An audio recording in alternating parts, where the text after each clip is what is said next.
Thank you so much for joining me today. Would you like to introduce yourself?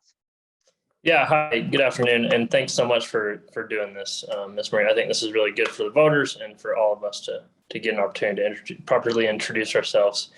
My name is Daniel Gladwell. I'm running for seat A on Ogden City Council. I've lived in Ogden most of my life, only went away for a brief period a couple times, most recently Virginia. I've lived in Virginia for the last couple of years and then just recently moved back. We love it here. We've raised 4 kids here. I've got my wife and I have lived here and worked here for a while. I currently work in Washington, D.C., but we've got 4 kids and we really like Ogden. Why do you want to be an Ogden City Council person? So this is the second time that I've ran for Ogden City Council. And it's weird because I always struggled with this question the first time I ran, but to be honest, it's really kind of a difficult question to answer because you have to be somewhat confident of yourself and think that you can go in and make change and do a lot of good. And I really do think that I can. Through my experience, my work experiences, my life experiences, and my understanding of how things should work, the framework I think should be in place, I do think that I can go in and make a difference. And particularly for this position, why I'm interested is I just think Ogden is being pulled in too many ways. They're trying to serve too many purposes, groups, councils. I think they've got too much going on. I think they just need to drop back a little bit, make it a little simple, drop back their objectives and their goals of what they're trying to accomplish, which I think a lot of them are admirable, but I think they've stretched themselves so thin that they can't serve so many of the underserved, is what unfortunately they're sometimes referred to. But I think some of the underserved and the underprivileged in our city are being overlooked and forgotten about often. And I think they should be addressed more through policy, through budget decisions, through many of those types of things the council has control of. So that's really the primary reason why I want to run. One of them is I think I do a good job with all of my experience. And the other one is because I really think that the underserved in this city need to be served better. Okay, thank you. What is the biggest challenge facing Ogden City right now, and what is your proposed solution? So it kind of drawing to the question, the first question is, I think the biggest challenge is Ogden's underserved population, those that don't have a lot of liquid assets, a lot of spending money. Our citizens are being stretched as well. And so it's hard for them to serve themselves. And I think that Ogden can do a little better to reallocate their resources that they do have and to help these types of individuals. I think one of the challenges from the outside looking in, and I'm an outsider, and this is just a side comment for all of the voters watching this.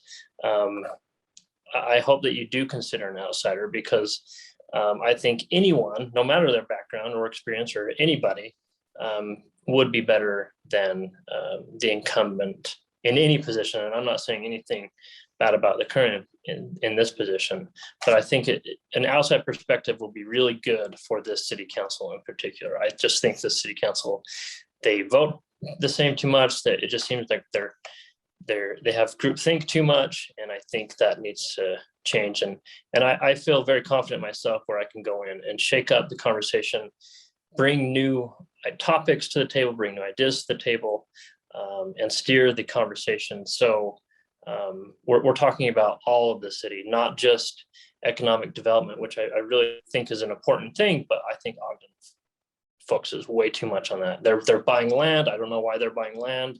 They shouldn't be buying land.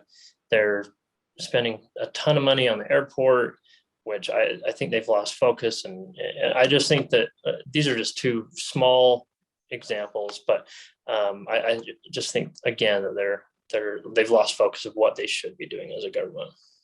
Okay, thank you. In what ways do you think the city council has been working well, and in what ways has it not? And then given that, what would you change?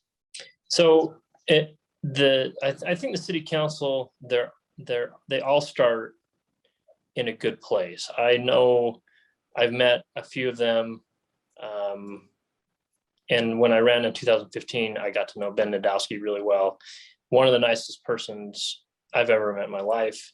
And I think that him and the other council members, they all start in a really good spot where they want to help and they want to do good for this community, and they think that they can steer the direction of how the city does things to help out the community. I think they've got that going really well for them. However, I think they're all on the same frequency, which is good, both good and bad. I think they can move policy through pretty quickly, but I also think that there should be someone on the council, and I think Doug Stevens does a good job of this every once in a while. He'll not, swim with the current. He'll kind of go against a little bit.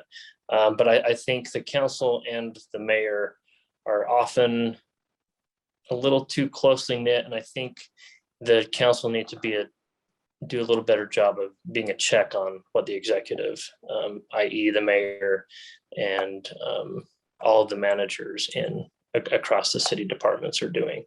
I think the council can do a lot better job of that type of activities.